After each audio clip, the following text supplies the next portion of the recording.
Hi friends, நான் உங்கள் Siddharth. So பாஸ்ட்டை நினச்சி உன்னை ஃபீல் பண்ணிகிட்ருக்கீங்களா? உன்னையுமே ப்ரிசனர் ஆஃப் த பாஸ்ட்டாக இருக்கீங்களா? இல்லை நம்ம பண்ண ஒரு பாஸ்ட்டில் செஞ்ச சில விஷயங்களோட கில்ட் இன்னும் நம்மளை ரொம்ப கஷ்டப்படுத்துன்னு நினைக்கிறீங்களா?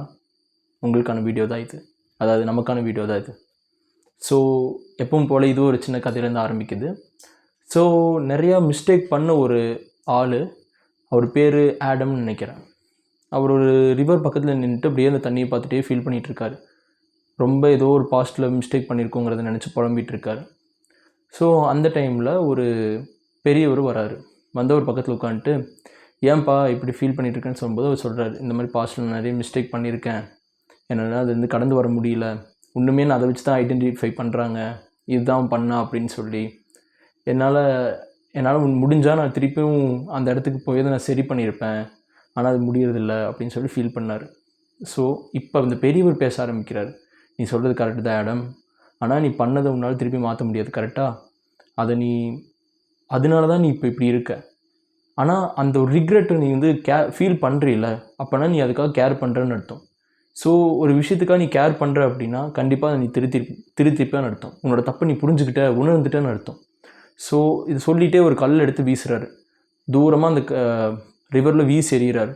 இப்போ அந்த கல்லை போய் எடுத்துகிட்டு வா அப்படின்னு சொல்கிறாரு. அப்போ இவர் பார்க்குறாரு, அந்த கல் எப்படி எடுக்க முடியும், அது எங்கேயோ தண்ணிக்குள்ளே கரைஞ்சி போயிருக்கும், தொலைஞ்சு போயிருக்கும் அப்படின்னு. அதே தான், நம்ம பண்ண ஒரு தப்பு, நம்ம அதை திருந்திக்கணும்னு நினைக்கிறோம், அதை உணர்ந்துட்டோம்னாலே நம்ம அந்த செகண்டு நம்ம திருந்திட்டோம். இனிமேல் அதை ரிப்பீட் பண்ணாமல் நம்மளால் இருக்க முடியும். ஆனால் அந்த தப்பை நம்மளால் இப்போ சரி பண்ண முடியுமே தவிர அப்போ போய் நம்மளால் சரி பண்ண முடியாது. அந்த கல்லை தூக்கி போட்ட மாதிரி தான். ஆனால் அதில் நம்ம கற்றுக்கிட்ட விஷயங்கள் இருக்குல்ல, அதை தான் நம்ம இனிமேல் டேக் ஃபார்வர்ட் கொண்டு போக முடியும். ஸோ நம்ம என்ன தான் தப்பு பண்ணாலும் அதை நம்ம மனசார உணர்ந்தும் போதே நம்ம மன்னிச்சிடணும்னு, அதை மன்னிக்கப்படும்னு சொல்லி ப்ரூஸ்லியே சொல்லியிருக்காரு. என்னென்னா, mistakes are always forgivable if one have the courage to admit them.